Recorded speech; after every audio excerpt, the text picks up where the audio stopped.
y'all. So my name is Jasmine. I use she, her pronouns. I'm currently a sophomore at Stanford University, and I'm also the co-executive director of Diversify Our Narrative with my friend Caitlin, who sadly couldn't be here today.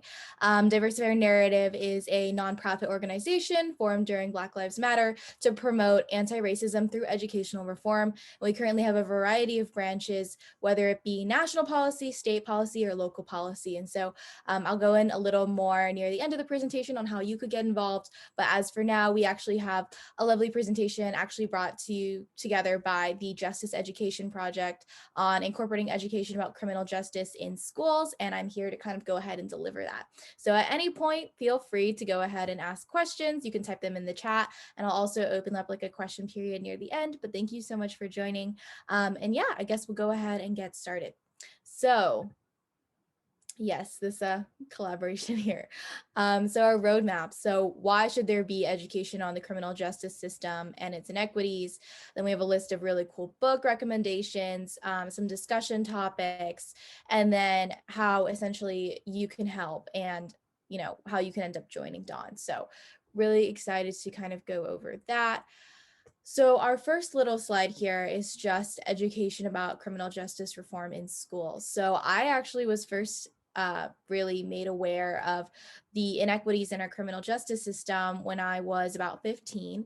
And so we're going to mention this book actually later on in the slide, but I was introduced to this book called Just Mercy by Bryan Stevenson. And basically I had actually gone to see a lecture that my professor had taken us all to, because I had a very amazing professor who was very aware of the current inequities in our system, and actually asked me to come with her and a couple other students onto this field trip. And I actually got to see Bryan Stevenson speak.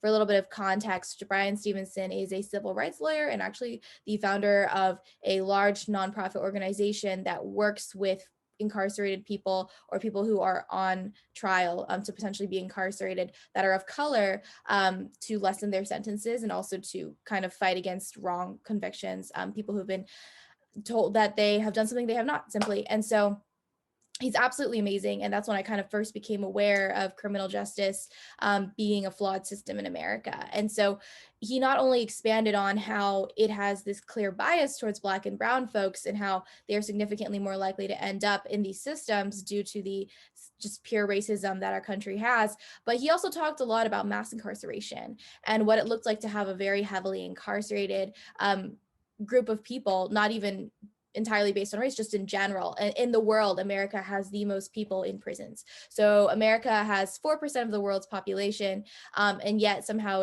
has prosecuted, 25% of the world's crimes. 74% of incarcerated people still have not been convicted as of yet. So when you look into mass incarceration, kind of breaking that down from a smaller standpoint, mass incarceration is basically how America has chosen to put a ton of people in prison. And so rather than dealing with these things in ways and such, we direct money towards mental health, we direct money towards social services. A lot of money just kind of goes towards putting people behind bars. And the way that this correlates with Black and brown populations specifically would kind of be through a variety of things, one of which is the school to prison pipeline, in which if you are a Black student, you are significantly more likely to be suspended than a white student for the same offense. When you are looking at policing and like where police are targeted, there was once this policy, and it still somewhat exists, known as broken windows policing. And the idea is that you need to catch crime before it happens. So they would send a bunch of police to predominantly Black areas to essentially watch out for crime and arrest people on the spot. But really what this did is it actually caused a cycle of policing. And so what happened is, I'm sure that you know that white people, it's either they're just as likely or more than likely to use marijuana as Black people, and yet they're significantly less likely to get arrested. And that's because when the police are doing this broken windows policing, they're specifically being sent into Black areas. So if you have all of the police force kind of going into these areas with Black and brown folks, and white folks are doing the same thing, they're still going to see the Black and brown folks. They're going to incarcerate them for marijuana possession. And then essentially, they'll end up in jail. Their communities become more impoverished. there'll be more drug use, more crime, and more police as a result of that. So it kind of results into this cycle as well. So there's so many different facets regarding the inequities in our system that definitely cannot be touched upon in a 30-minute webinar. But for a little bit of context, that's a little bit on mass incarceration, Black and brown bias, and kind of the general issue with police as a whole and the lack of reinvestment into communities.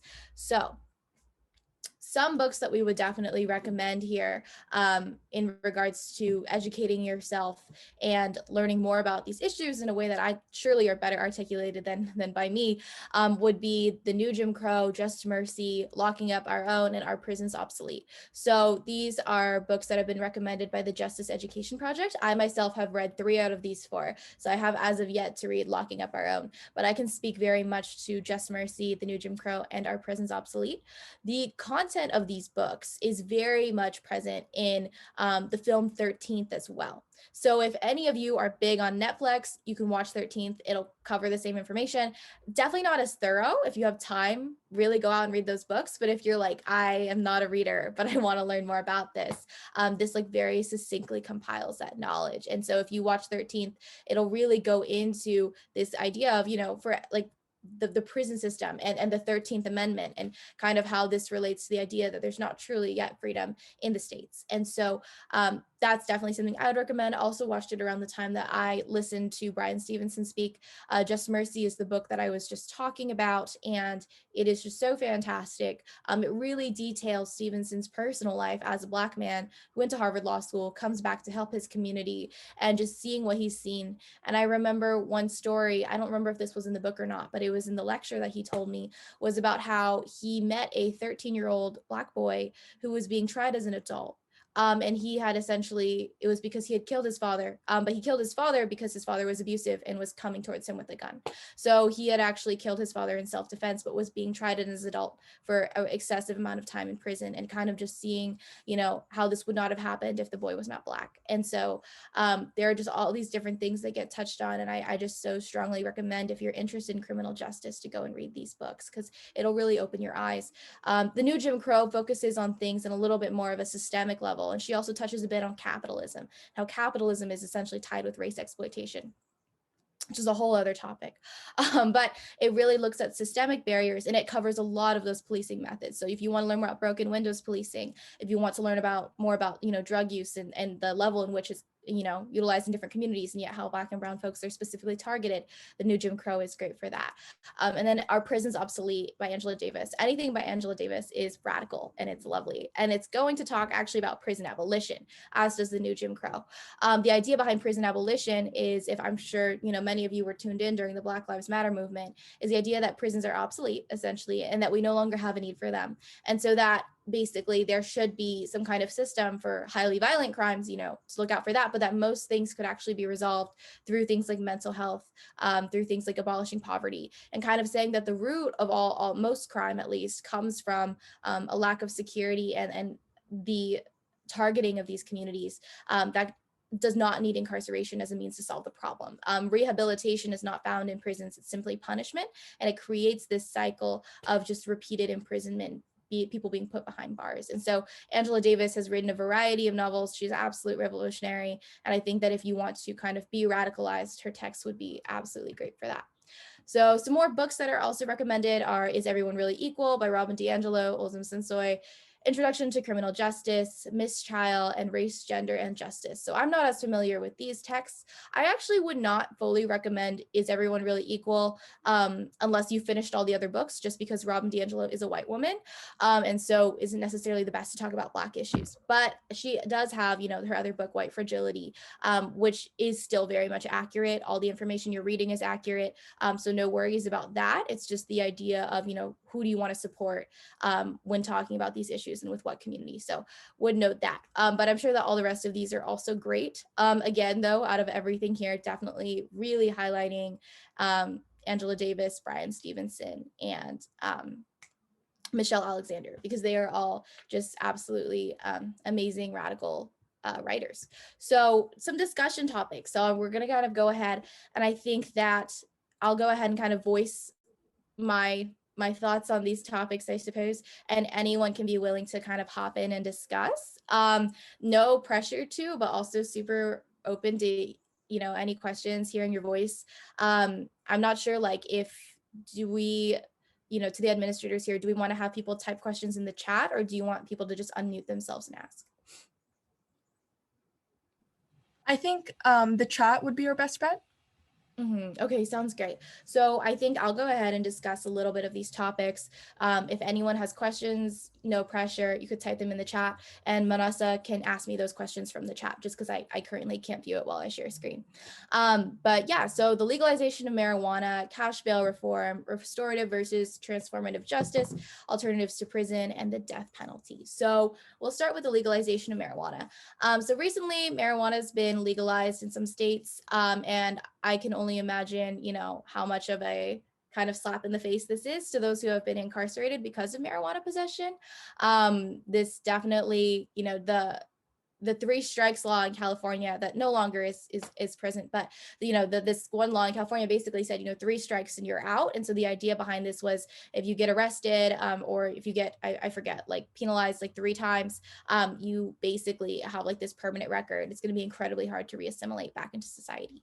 And so with this 3 strikes law, marijuana definitely played a role in that. And I'm not sure how intently y'all may have been watching the presidential elections in the primaries, but I know Kamala Harris was a former DA, she was a prosecutor, and she got called out for basically admitting that she used to smoke marijuana in college, but had prosecuted many people and given them sentences for marijuana possession, for marijuana dealing. So that specifically has impacted the Black community.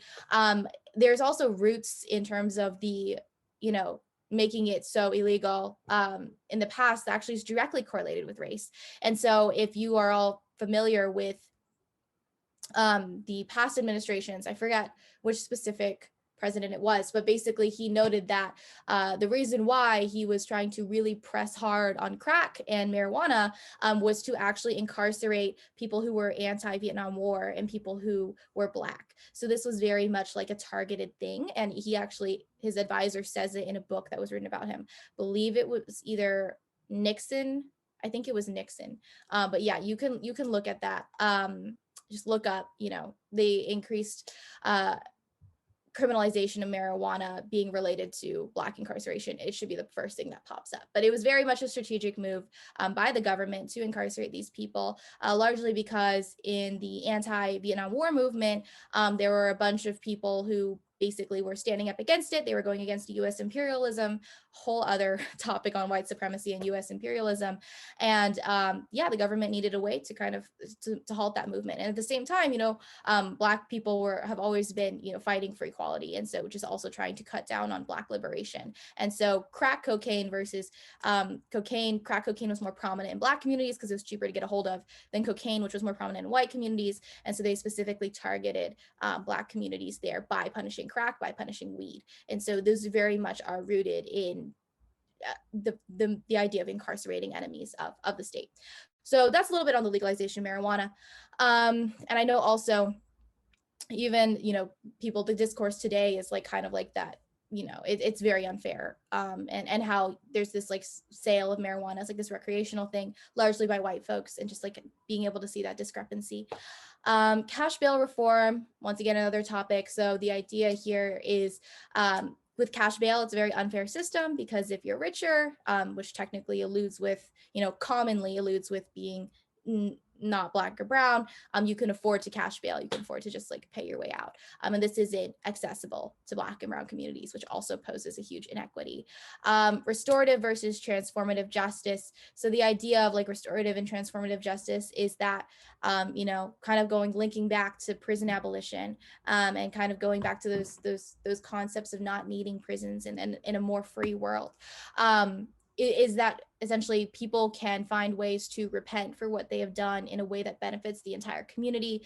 There's a lot of like Native groups that kind of use similar tactics in terms of this justice. And so what that would look like, for example, is if a community member does harm, them doing something related to the community to kind of repent that. So if someone steals, for example, first off, figure out why they stole. So if someone steals a loaf of bread, well, they probably stole it because they were hungry. What do we have here? We have a hunger problem. So rather than incarcerating this person, the idea would be for the community to get together, figure out, how can we eliminate poverty? How can we eliminate hunger? And then how can this person actually, work with whoever he stole from to kind of help that person like pay back what he lost in a way that doesn't necessarily mean locking him up, putting him away, and actually doing something to solve the core root of the issue. A lot of transformative justice ideas can be much better articulated by Angela Davis. So if you read Are Prisons Obsolete, you will get this whole lovely spiel on transformative justice that will definitely help you understand the concept better. It's very heavily linked to prison abolition. So you ideally, if you're trying to look into transformative justice, I would recommend reading books by prison abolitionists, not reformists, and you'll definitely get like a concept of that there. Alternatives to prison, also go back to prison abolition. I think that this is very much a still being discussed topic, as are all of these. There's no straightforward answer. There's no like specific coalition that has like, oh, we want this, this, and this. I think it's still very much a lot of ideas circulating right now in terms of like how to go about a prison-free world, but would also recommend checking out Angela Davis just because she's really the one who has brought so much voice to that narrative. And I guess some alternatives to prison are people just thinking about, I'm sure that you all were tuned in once again, Black Lives Matter, defund the police. The idea is, instead of criminalizing people who are mentally, ill, why don't we put more money towards mental health services? And so that's the idea of alternatives to prison. It's like the idea of healing rather than punishing. And lastly, we go down to the death penalty. So the death penalty, most Western nations have abolished the death penalty at this point. America is one of few countries that still has it. And it definitely is something that's being talked about, something that's in debate. This also would target primarily Black and brown people as well, just given the way our criminal justice system is set up. But anyways, now that I've kind of gone through a little discourse on each of these topics, I want to know, are there any questions? Yes, there are. So Catherine Gonzalez asked, there are many advocates for prison abolition because we should not punish. However, there are criminals who deserve to be punished, such as pedophiles, murderers, etc. If we put these people in a different facility, in a sense, it would still be a prison. What do you think? What do you personally believe about the situation?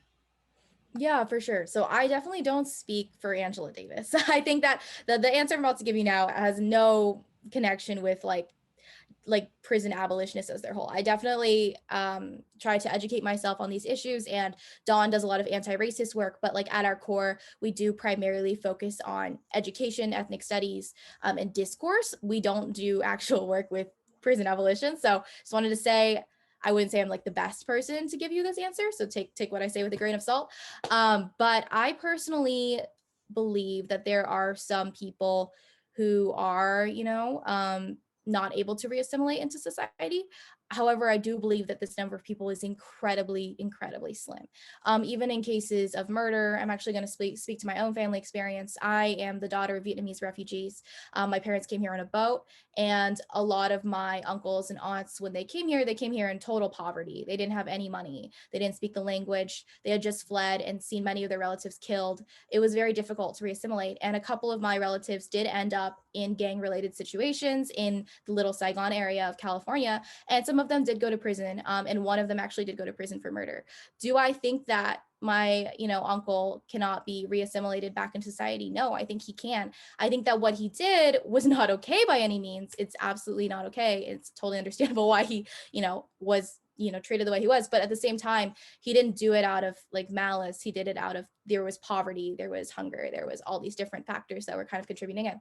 Of course, there are some people out there, as you mentioned, pedophiles, rapists, people who do things because of severe mental issues, and they would need to be put in some sort of facility. So I think that the idea is prison abolition in terms of abolishing prison as we know it, and creating significantly more resources for those who need it, but not necessarily let everyone go entirely free. There are always going to be a handful of people who shouldn't be let in within society. I think it's just drastically reducing that number when we're number one in incarceration in the world for so many crimes, like we mentioned with the legalization of marijuana, just for like marijuana possession. It's really kind of looking at it from that angle, more so than the idea that everyone runs free. And I think that's where people tend to kind of get lost in that discourse. But yes, next question. Absolutely. Thank you for sharing that. This is a follow-up question by Catherine, but on the topic of marijuana, what do you personally believe about ex post facto laws? Mm-hmm. To be completely honest, I have not developed a strong opinion on that as of yet. I would say that I am still educating myself on that topic, so I'm going to actually decline to answer just because I don't want to spread anything that isn't entirely accurate. But once again, would highly recommend New Jim Crow, as Michelle Alexander does have an opinion on that. The next question is by Alda, and I was wondering, since the legalization of marijuana is starting to gain traction, are the inmates who are in prison due to marijuana going to be retried who live in those states? Will there be cases that be getting a rehearing? Yeah, so as of now, what I've heard at least, try to stay somewhat updated with the news, is that people are actually fighting for that to happen. But I don't believe that it is currently in place. I think that, they kind of see it as like, well, it was illegal then. And so at that time it was illegal. And so they'll still be kept incarcerated. And there's a lot of people who feel like that's unfair. So there's a discourse about that going on. I don't think anything's been settled yet that I'm aware of. Yeah. That's all the questions we have in the chat. Okay, perfect. Thank you so much for your very insightful questions. I could tell y'all definitely have been thinking about these things. So really love to see it. So how you can help. So you can go ahead and join us. So Justice Education, to join them, text Justice Ed to 81010.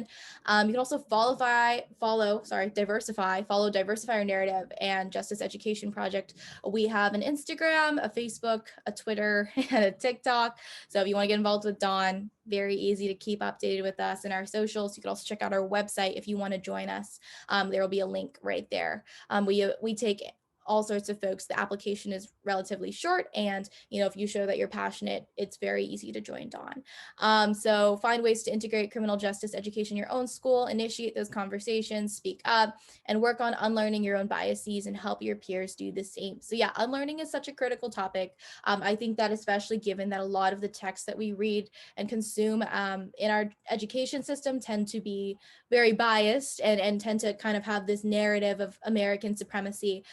Unlearning is just as important as learning. So really stressing that in those spaces.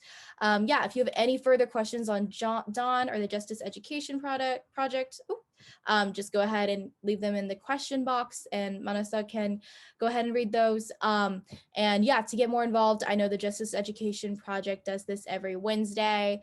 So you can join their text. And then in terms of Dawn, we have 2 levels in which you can get involved. You can get involved either on the national level or on the local level. On the local level, we take people year round, and it's on our website. The first button you see is join us, and you'll do a really quick application, and basically you can do local grassroots work with like your own individual community and kind of like work on talking to your school boards about creating anti-racist curricula there. National team recruits every January and every August, and that is if you want to do like state or national policy related things, or just like work on our content creation or curriculum development as a whole. So yeah, thank you so much for having me. It's been so great being able to speak to you about these super important issues. Really recommend the text once again, just because even though I have, consumed these narratives, I definitely wouldn't say I am as great as, these other activists who have spent their whole lives dedicated to the cause and to have their material so readily available. It's definitely something I would take advantage of if you're interested in these topics. So yeah, that's all from me. I'll go ahead and pass it to Manasa, but thank you so much.